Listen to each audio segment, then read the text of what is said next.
Good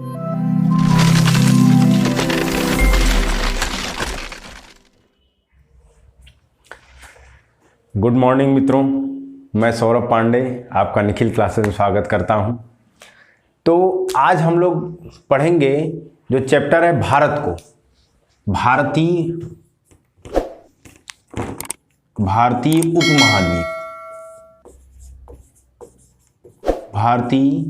उपमहाद्वीप,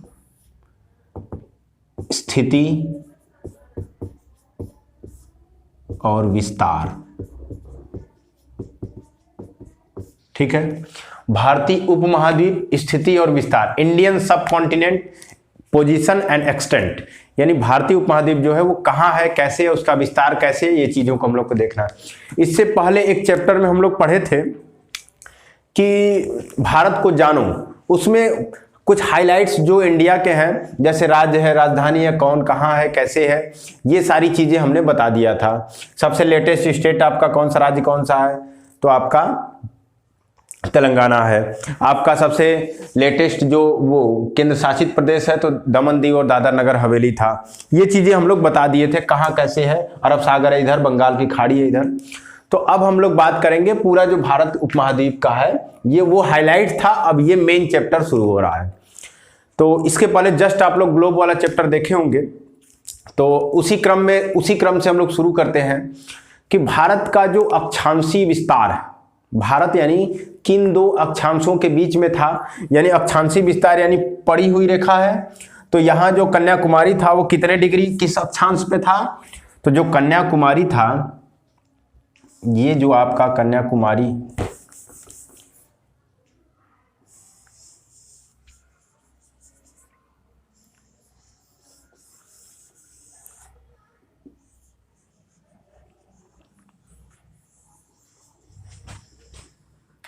ये जो आपका कन्याकुमारी है, कन्याकुमारी किस अक्षांश पर था, तो कन्याकुमारी 8 डिग्री पर था, है ना।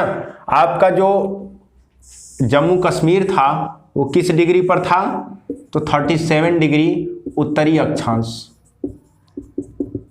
37 डिग्री उत्तरी अक्षांश और 8 डिग्री उत्तरी अक्षांश, north latitude 37 degree north latitude.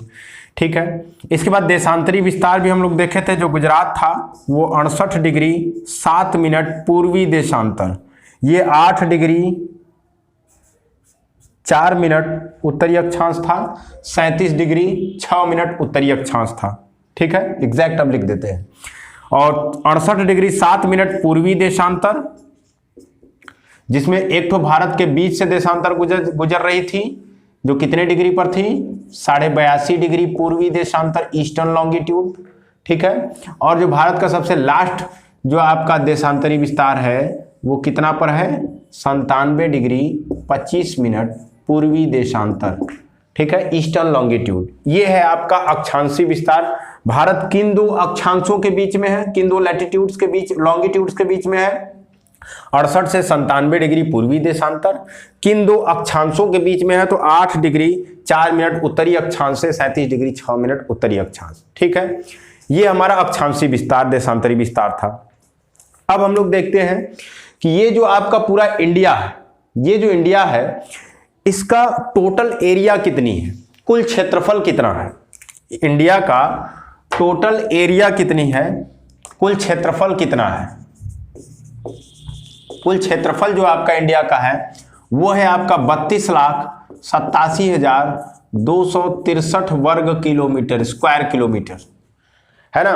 32,87,263 square, 32,87,263 square kilometre आपका क्षेत्रफल। क्षेत्रफल का मतलब क्या होता है, लंबाई और चौड़ाई पूरा जो होता है आपका पूरा क्षेत्रफल होता है। तो इसके बाद जो इंडिया है वो आपका जो पूरे विश्व में अगर हम लोग देखेंगे तो विश्व में किस नंबर पे आता है इंडिया, जैसे एरिया वाइज क्षेत्रफल, पूरे विश्व में सबसे बड़ा क्षेत्रफल रूस का है। ठीक है, इसी तरह इंडिया का जो विश्व में स्थान है वो 7वें नंबर पे आता है, 7वें स्थान पे इंडिया आता है। इंडिया से पहले कौन कौन लोग हैं, जैसे कि आपका सबसे बड़ा देश कौन है, रसिया है। रसिया के बाद कौन है? कनाडा है। इसके बाद कौन है? चाइना है। चाइना के बाद कौन है? अमेरिका है। ठीक है, इसके बाद कौन है? ब्राजील है। ठीक है, कितने हो गए? 1 2 3 4 5। ब्राजील के बाद कौन है? ऑस्ट्रेलिया है। ठीक है, तो ये इसके बाद कौन है? इंडिया 7वें नंबर पर। इंडिया किस नंबर पर है? 7वें नंबर पर। पूरे विश्व में क्षेत्रफल के अकॉर्डिंग भारत का स्थान कौन सा है? 7वां स्थान है। इसके बाद कुछ और फैक्ट हैं, जैसे कि भारत का जनसंख्या में किस नंबर पे आता है? सबसे ज्यादा जनसंख्या किस देश की है? तो सबसे ज्यादा जनसंख्या जो होती है वो आपकी चाइना की है। ठीक है, वो किसकी है? चाइना की है। अब चाइना की तो सबसे टॉप पे है, दूसरे नंबर पर सेंसस के अकॉर्डिंग, यानी कि जनसंख्या के हिसाब से भारत का कौन सा स्थान है? 2nd स्थान है, दूसरा स्थान है। चाइना नंबर 1 पर है, सबसे ज्यादा जनसंख्या लगभग उसकी अभी तक। चाइना एक ऐसा देश है जो कि अपना पॉपुलेशन को डिस्क्लोज ही नहीं करता है, बताता ही नहीं है कि हमारे यहाँ कितनी है।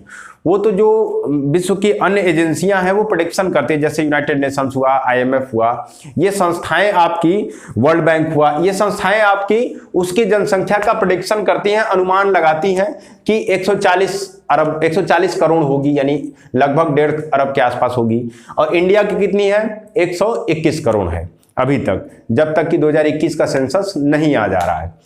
तो इस हिसाब से भारत किस नंबर पे आता है? दूसरे स्थान पे आता है। पहले पर चाइना, अगर सेंसस में देखेंगे तो सबसे पहले चाइना है, यानी जनसंख्या के हिसाब से। उसके बाद इंडिया है, इसके बाद कौन है आपका? अमेरिका है और इंडोनेशिया। कम से कम इन चारों को याद रखिएगा कि तीसरे पर अमेरिका को विशेष तौर पर याद रखिएगा कि जनसंख्या में अमेरिका किस नंबर पर विश्व में है? तीसरे पर है। और अगर इस क्षेत्रफल के अकॉर्डिंग देखेंगे तो अमेरिका किस नंबर पे है? 4थे स्थान पे है। इसको याद रखिएगा। ठीक है, तो ये था आपका, जनसंख्या में हम लोग दूसरे पर है और एरिया में हम लोग 7वें पर है। कितनी एरिया है हमारी? दूसरी चीज कि पूरे विश्व की जो आपकी एरिया है वो अपने आप में कितना परसेंट है? वो अपने आप में कितना परसेंट है? 100% है। पूरे विश्व का जो क्षेत्रफल हम लोग देखेंगे वो अपने आप में 100% है। उस 100% का इंडिया कितना परसेंट अपने भाग में है? यानी 100% जमीन है पूरे विश्व में, उसका कितना परसेंट जमीन भारत के पास है? ये जो 32,87,263 वर्ग किलोमीटर है, पूरे विश्व का कितना परसेंट है? तो 2.42%। कितना परसेंट है? 2.42%। पूरे विश्व का क्षेत्रफल का लगभग 2.5% क्षेत्रफल किसके पास है? इंडिया के पास है। इसी हिसाब से अगर हम लोग जनसंख्या की बात करें कि पूरे विश्व में जो जनसंख्या है उसका कितना परसेंट इंडिया के पास है, तो इंडिया के पास है दूसरे नंबर पे हैं हम लोग, लगभग 17.5%। पूरे विश्व की जनसंख्या का 17.5% आबादी, 17.5% जो हमारे यहाँ पॉपुलेशन है, वो कितने परसेंट जमीन में रह रही है? लगभग 2.5%। आप इस बात को फील कर रहे होंगे कि विश्व की जमीन हमारे पास लगभग 2.5% है और लोग कितने परसेंट है पूरे विश्व के? 17.5%। कितनी ज्यादा कंजेशन है, कितनी ज्यादा भीड़ भाड़ है इंडिया में। तो लोग ज्यादा हैं, इसीलिए थोड़ी समस्याएं अलग तरह की हमारे पास है इंडिया के पास। तो ये चीजें हैं आपका। ठीक है, इन चीजों को लिखते जाइएगा।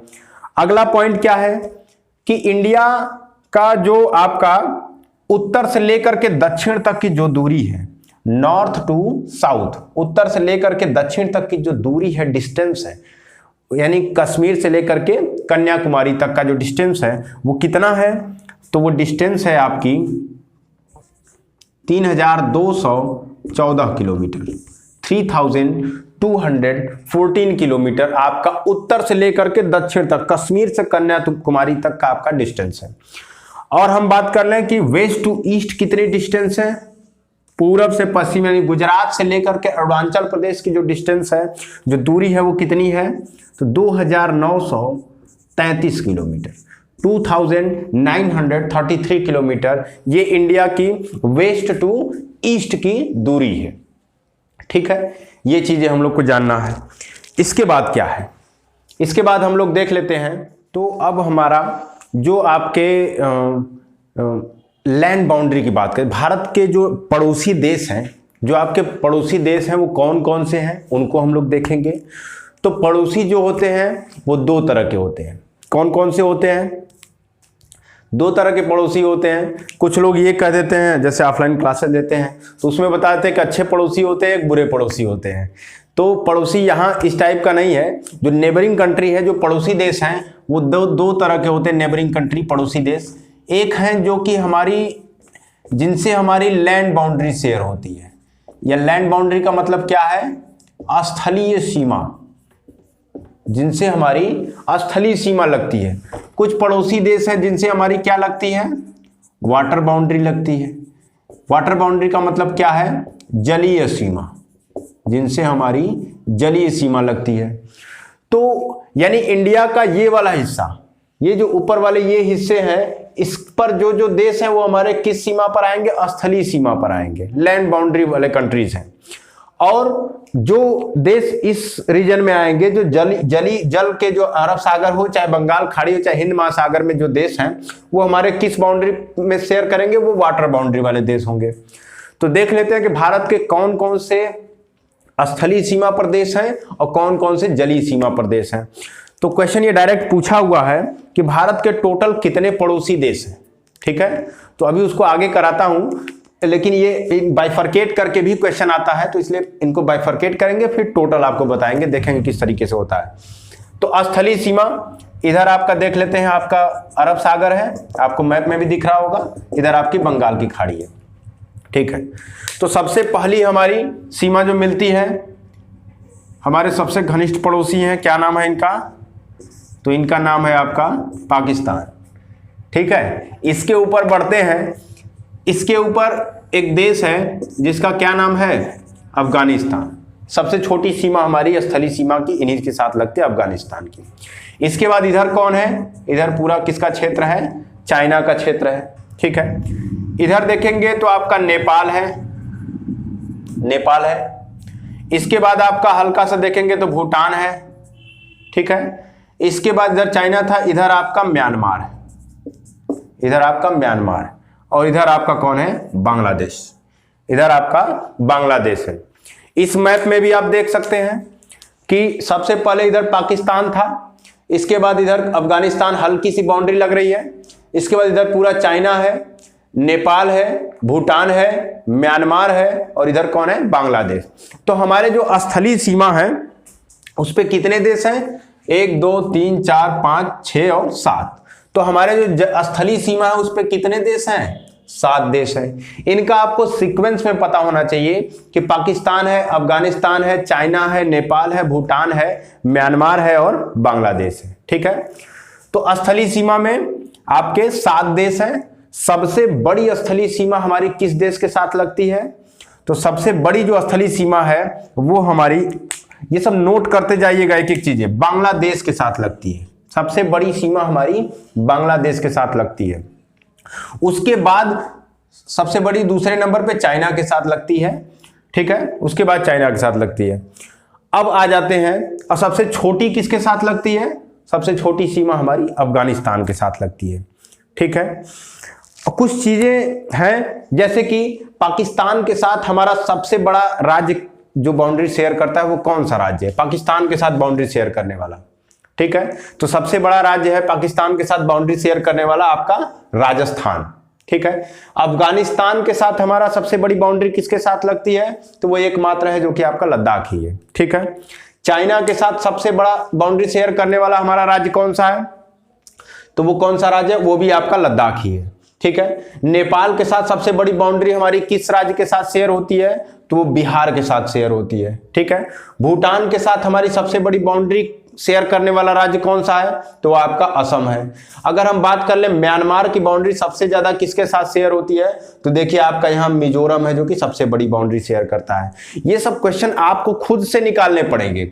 बांग्लादेश के साथ बाउंड्री सबसे बड़ी जो सीमा साझा करता है वो है हमारा पश्चिम बंगाल।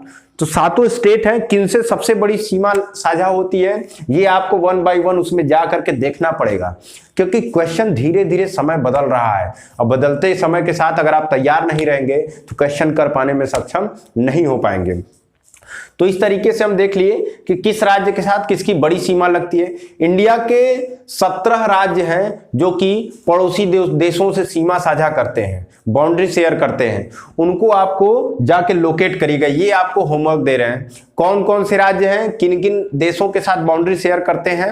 इससे पहले भारत जानो वाले चैप्टर में भी हम आपको एक एक राज्य को लोकेट करने के लिए बोले थे, वो भी करिएगा और ये भी 17 स्टेट को निकालिएगा। जितना आप मैप पर वर्क करेंगे उतनी आप रिफाइन होते चले जाएंगे। और ज्योग्राफी एक ऐसी चीज है जो यहां से अगर आप मजबूत हो गए, इंडिया की समझ बना लिए, तो ये आपके जीवन में भी बहुत काम आता है, करंट अफेयर में बहुत ज्यादा काम आएगा। किसी भी पूरे जीएस के सेक्शन में अगर ज्योग्राफी आपकी मजबूत है तो बहुत ज्यादा हेल्पफुल होती है। इसीलिए सबसे पहले हम ज्योग्राफी को लेकर के चलें। ठीक है, तो 17 राज्यों को आपको लोकेट करना जो कि हमारे पड़ोसी देशों के साथ सीमा साझा करते हैं। चलिए आगे बढ़ते हैं। इसके अलावा जो आपकी वाटर बाउंड्री है, जलीय सीमा है। अब दूसरी बात आ जाती है जलीय सीमा। जलीय सीमा पर कितने देश हैं? तो सबसे पहले जो जलीय सीमा है यहीं पे पाकिस्तान ही लग जाता है, अरब सागर में सबसे पहला देश पाकिस्तान। इसके बाद हम आएंगे तो यहाँ पे हमारा लक्षद्वीप है और इसके नीचे इंडिया के हल्का सा नीचे एक देश है, कई सारे द्वीप हैं इसमें, जिसका क्या नाम है? मालदीव। मालदीव, इंडिया के नीचे मालदीव है। ठीक है, इसके बाद कौन सा देश है? इधर आपका श्रीलंका देश है, श्रीलंका मिल जाएगा। इधर बांग्लादेश की भी सीमा पानी से लगती है, जलीय सीमा पे हमारे बांग्लादेश भी है, पाकिस्तान भी है। म्यांमार की भी सीमा पानी से लगती है। म्यांमार के बगल में थाईलैंड है, म्यांमार है ये, म्यांमार के नीचे कौन है? थाईलैंड है। और थाईलैंड के नीचे इधर आपका अंडमान निकोबार है, इससे सटा हुआ एक देश है जिसका क्या नाम है? इंडोनेशिया। ये आपका इंडोनेशिया है। ठीक है, तो जलीय सीमा पर कौन कौन से देश हो गए? सबसे पहले Pakistan, Maldives, Sri Lanka, Bangladesh, Myanmar, Thailand, Indonesia. तो जलीय सीमा पर कितने देश हो गए? 1 2 3 4 5 6 और 7। यानी आपके जलीय सीमा वाटर बाउंड्री पर भी कितने देश हो गए? 7 देश हो गए। ठीक है, 7 देश हो गए जिनसे कि हमारी जलीय सीमा मिलती है। अब क्या है? अच्छा, स्थलीय सीमा की हमारी एक बाउंड्री कितने किलोमीटर की है? स्थलीय सीमा की जो हमारी बाउंड्री है 15,200 किलोमीटर की है। ये फैक्ट भी लिख लीजिएगा वहीं ऊपर, 15,200 किलोमीटर हमारी स्थलीय सीमा का मतलब क्या है? यहां से लेकर के पूरा आपका यहां तक आकर के पूरी जो बांग्लादेश यहां से तक जो स्थलीय सीमा है वो कितनी है? 15,200। जलीय सीमा में दूर दूर है देश, तो इनका कोई बाउंड्री काउंट नहीं होता है इनका, बल्कि जो भारत का जो जलीय सीमा है यानी कि ये जो कोस्टल स्टेट है, समुद्र तटीय राज्य, इनका काउंट होगा। अभी आगे हम करा रहे हैं। तो 7 देश है कहां पे? आपके जलीय सीमा पर। इन 7 का सीक्वेंस आपको क्रम से याद रखिएगा, तभी याद रह जाए। क्वेश्चन ये पूछता है कि मालदीव या फिर आपका सिंपल सा लक्षद्वीप है तो किस अरब सागर में है, बंगाल खाड़ी में, हिंद महासागर में है, कहाँ है? ठीक है, श्रीलंका भारत के पूरब में है कि पश्चिम में है? ठीक है, तो इस तरीके के लिए आप मैप का लोकेशन बहुत ज्यादा अच्छे से आना चाहिए आपको। 15,200 किलोमीटर स्थलीय सीमा है आपकी। इसके बाद हम लोग बात कर लेते हैं कि कोस्टल स्टेट। कोस्टल स्टेट मतलब समुद्र तटीय राज्य। ऐसे कौन कौन से राज्य हैं जिनकी सीमा समुद्र से मिलती है? कोस्टल स्टेट, समुद्र तटीय राज्य जो है, देखिए ये है आपका समुद्र है पूरा, बंगाल खाड़ी है, अरब सागर है। तो कौन कौन से राज्य हैं? ठीक, कोस्टल स्टेट से पहले एक चीज और, कोस्टल स्टेट से पहले समझाने से पहले आपको बता दें कि 7 स्थलीय देश हैं, 7 जलीय देश हैं। तो टोटल पड़ोसी देश कितने हैं? कुल नेबर कंट्री कौन कितने हैं? पड़ोसी देश, कुल पड़ोसी देश आपके 7 और 7 14 नहीं ना होंगे? कितने होंगे? तो देखिए पाकिस्तान है जो कि दोनों में शामिल है, स्थलीय सीमा में भी जलीय सीमा में भी। इधर बांग्लादेश है जो कि जलीय में भी शामिल है और स्थलीय में भी शामिल है। म्यांमार है जो कि, ये तीनों कॉमन फैक्टर है। ठीक है, म्यांमार भी इनमें शामिल है।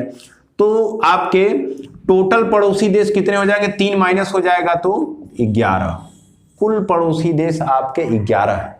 ये अलग अलग कराने का ये मतलब है कि कल को आपको पूछ दे कि क्वेश्चन पूछ दे कि इनमें से किसकी सीमा, कौन से देश हैं जो कि भारत के जलीय सीमा पर मिलते हैं और हम आपको स्थली में ही केवल पाकिस्तान करा दे, जली में ना कराए, और वहां पे जली में पाकिस्तान का ऑप्शन दे दे, बांग्लादेश का ऑप्शन दे दे, तो आप फंस जाएंगे। तो अलग अलग जानते रहिए किसकी सीमा दोनों से मिलती है। ये भी पता लग गया कि तीन देश हैं जिनकी सीमा स्थल से भी लगती है और जल से भी लगती है। तो इसलिए टोटल पड़ोसी देश आपके कितने हुए? 11 हुए। कौन हुए उनको आप लिखिएगा 1 by 1 देख करके, वहां से जो मैं अभी बोला हूं उनको। कौन कौन? Pakistan, Afghanistan, China, Nepal, Bhutan, Myanmar, Bangladesh, Thailand, Indonesia, Sri Lanka, Maldives. ठीक है, ये 11 पड़ोसी देश है, इनको लिख लीजिएगा। इसके आगे बढ़ते हैं। समुद्र तटीय राज्य, कोस्टल स्टेट। तो समुद्रों से सीमा साझा करने वाले कौन कौन से राज्य हैं? तो सबसे पहले हम लोग देख लेते हैं कि गुजरात है। ठीक है, गुजरात के नीचे कौन है? महाराष्ट्र है। महाराष्ट्र के नीचे हल्का सा छोटा सा एक राज्य है, कौन है? गोवा है। गोवा के बाद ये जो पीला कलर का है ये कौन है? कर्नाटका है। ये आपका केरला है। केरला के बाद कौन है? आपका तमिलनाडु। तमिलनाडु के ऊपर कौन है? आंध्र प्रदेश की बाउंड्री शेयर होती है। इसके बाद कौन है? उड़ीसा राज्य है। इसके बाद कौन है? वेस्ट बंगाल है। तो आपको अगर ये भारत को जाने वाले चैप्टर से ही अगर आप ये सब चीजें क्लियर किए रहेंगे तो अपने आप आपके दिमाग में आ जाएगा कि समुद्र तटीय राज्य पूछ देगा इनमें से कौन से स्टेट। अभी क्वेश्चन पूछा था कि अरब सागर से लगे हुए राज्य कौन है, तो आपका पेयरिंग में दे देता है। तो कौन कौन से हैं? गुजरात है, महाराष्ट्र है, गोवा है, इसके बाद कौन है? कर्नाटक है, केरला है, तमिलनाडु है, आंध्र प्रदेश है, उड़ीसा है, वेस्ट बंगाल। तो कितने हो गए कोस्टल स्टेट? 1 2 3 4 5 6 7 8 और 9। तो टोटल कितने समुद्र तटीय राज्य हो गए? समुद्र तटीय राज्य, कोस्टल स्टेट, समुद्र तटीय राज्य कितने हो गए? तो 9 हो गए आपके समुद्र तटीय राज्य। अब ये स्थल वाली सीमा तो हम लोग देख लिए कि कितना था? 15,200 किलोमीटर। अब भारत की जो जलीय सीमा है, जो कोस्टल स्टेट की जो बाउंड्री है, समुद्र तटीय राज्यों की ये सीमा है, वो कितनी है? तो ये कितनी है? कुल समुद्री सीमा जो हमारी होती है वो 7516 किलोमीटर है। कितने किलोमीटर है? 7516 किलोमीटर आपकी कुल समुद्री सीमा है। कुल समुद्री सीमा आपकी 7516 किलोमीटर है। लेकिन इस कुल समुद्री सीमा में सब कुछ शामिल है। सब कुछ का मतलब क्या है कि यहां पे आप देख रहे हैं लक्षद्वीप है, यहां पे लक्षद्वीप है, इधर अंडमान निकोबार है, इधर दमन दीव है। तो इस समुद्री सीमा में लक्षद्वीप के जितने आइलैंड्स हैं, कितने आइलैंड्स हैं लक्षद्वीप में? लक्षद्वीप में 36 आइलैंड है, 36, जिसमें केवल 10 पर ही आबादी है। और अंडमान निकोबार में आपके लगभग 247, अंडमान निकोबार में कितने द्वीप है? 247 द्वीप है। तो इन जो लक्षद्वीप के एक एक जो द्वीप हैं, आइलैंड्स हैं, सबकी बाउंड्री इसमें जुड़ी हुई है। अंडमान निकोबार के जितने आइलैंड्स हैं सबकी बाउंड्री इसमें क्या है? जुड़ी हुई है। तो ये टोटल हमारी समुद्री सीमा कितनी होती है? क्योंकि हमारे भारत के द्वीप हैं, भारत के राज्य हैं, और ये भी भारत के राज्य हैं, तो सबका मिला करके कितना हो गया? 7516 किलोमीटर। यानी द्वीपों सहित भारत की कुल समुद्री सीमा कितनी है? 7516 किलोमीटर। कल को ये क्वेश्चन पूछा हुआ है, कल को ऐसा क्वेश्चन पूछे आपसे कि भारत के मुख्य भूमि की समुद्री सीमा कितनी है, यानी मेन लैंड कोस्टल बाउंड्री कितनी है, मुख्य भूमि, यानी गुजरात से शुरू होकर के आपके बंगाल तक की ही मुख्य भूमि की समुद्री सीमा अगर पूछेगा तो वो कितने किलोमीटर है? 6100 किलोमीटर। भारत के मुख्य भूमि की समुद्री सीमा 6100 किलोमीटर है, और टोटल समुद्री सीमा कितनी है? 7516 किलोमीटर है। तो इसके बाद जो इतना आपका मुख्य भूमि हो गया। अब देखेंगे कि जो समुद्री राज्य हैं, कोस्टल स्टेट्स हैं, समुद्र तटीय राज्य हैं, उसमें सबसे बड़ी बाउंड्री किसकी शेयर होती है? तो गुजरात जो है सबसे बड़ा समुद्री स्टेट है। दक्षिण भारत में बात करेंगे तो आंध्र प्रदेश की जो बाउंड्री है सबसे ज्यादा लगती है। सबसे ज्यादा समुद्री सीमा वाला राज्य कौन सा है? तो गुजरात है। अगर दक्षिण भारत में सबसे ज्यादा पूछेगा तो कौन आएगा?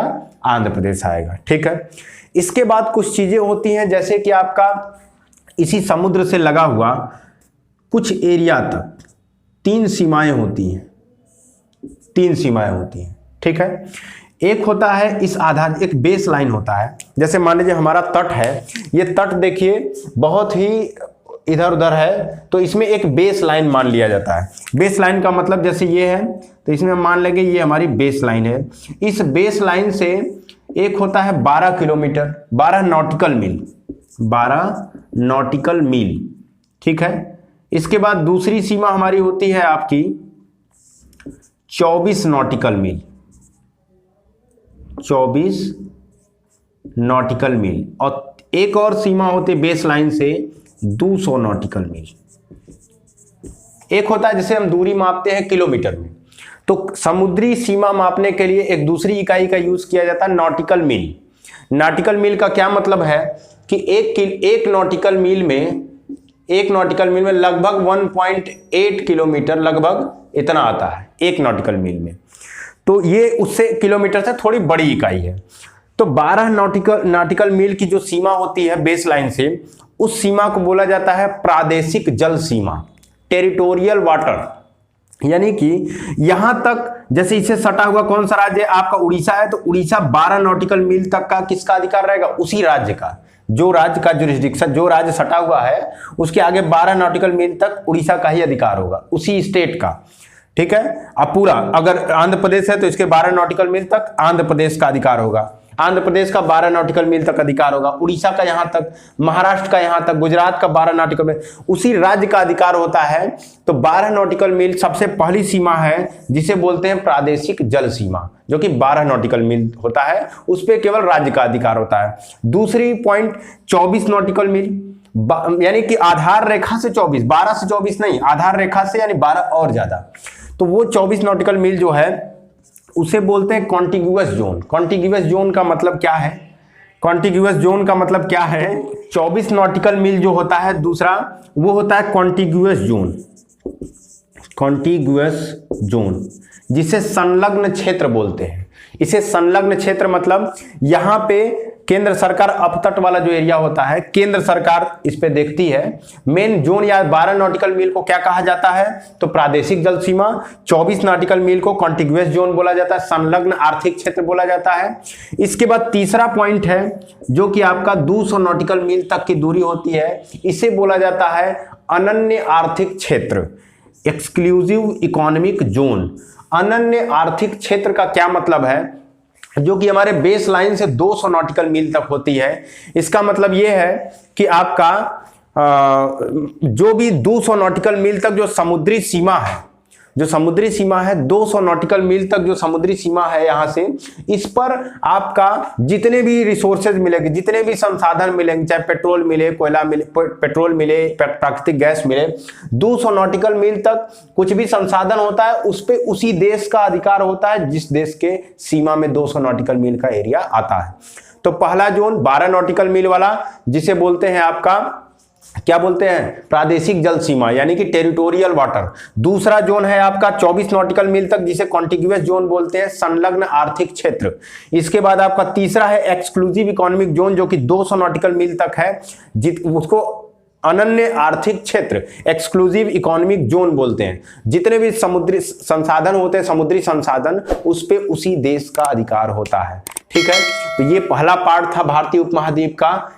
इसके बाद हम दूसरा पार्ट लेके आएंगे। सेशन पसंद आ रहा है तो लाइक करिएगा, सब्सक्राइब करिएगा और अधिक से अधिक शेयर करने की कोशिश करिएगा। Thank you.